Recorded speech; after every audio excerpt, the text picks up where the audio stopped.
Pourquoi les djinns et les démons ont-ils peur des dattes? Pourquoi fuient-ils en criant dès qu'ils en sentent la présence? Tu risques d'être choqué par la réponse et peut-être même de pleurer. Mais avant de commencer, n'oubliez pas d'envoyer des bénédictions sur le prophète Mohammed dans les commentaires et de soutenir la vidéo en la likant et en la partageant sur vos réseaux sociaux afin que le bien se diffuse. Qu'Allah accorde sa miséricorde et son pardon à ceux qui partagent cette vidéo.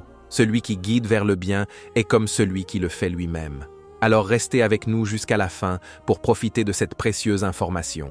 Dieu a créé les djinns tout comme il a créé les humains, pour l'adorer et lui obéir. Comme il dit à la fin de la sourate Ad-Dariyat, « Je n'ai créé les djinns et les humains que pour qu'ils m'adorent. » Les djinns sont nombreux et différents. Ils mangent, boivent, se marient et ont des enfants, tout comme nous. Et parfois, ils peuvent faire du mal aux humains, comme les humains peuvent se nuire entre eux. Il arrive que les djinns lancent des pierres ou du feu sur les gens, ou même qu'ils les possèdent. Souvent, cela se produit parce qu'un humain leur a causé du tort sans le savoir, par exemple en versant de l'eau chaude sans dire Bismillah, ou en jetant quelque chose lourd sur eux sans s'en rendre compte. En se sentant agressés, certains djinns se vengent en possédant la personne. Le prophète Muhammad, paix et bénédiction sur lui, nous a transmis plusieurs conseils pour nous protéger des djinns. L'un de ces conseils est très connu, manger 7 dattes le matin à jeun. Des chercheurs et médecins modernes ont récemment découvert que manger des dattes, ou du moins certaines variétés comme le ajwa, crée autour du corps humain une aura bleue. Cette aura agit comme une barrière protectrice contre certaines ondes invisibles, notamment celles que les djinns et les forces du mal utilisent.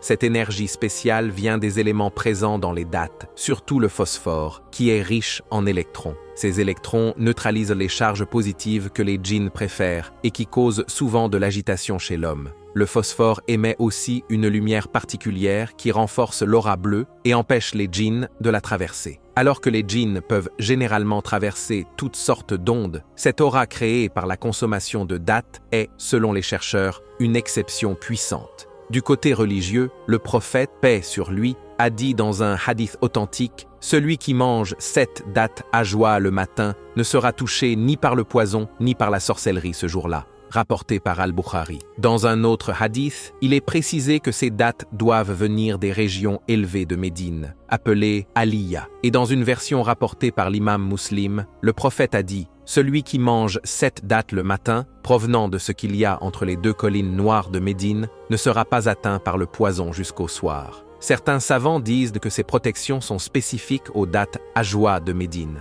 D'autres pensent qu'on peut utiliser n'importe quelle date si on ne trouve pas celle de Médine. En tout cas, la recommandation reste valable. Si tu veux te protéger de la sorcellerie, des djinns ou du mauvais œil, mange 7 dattes chaque matin à jeun.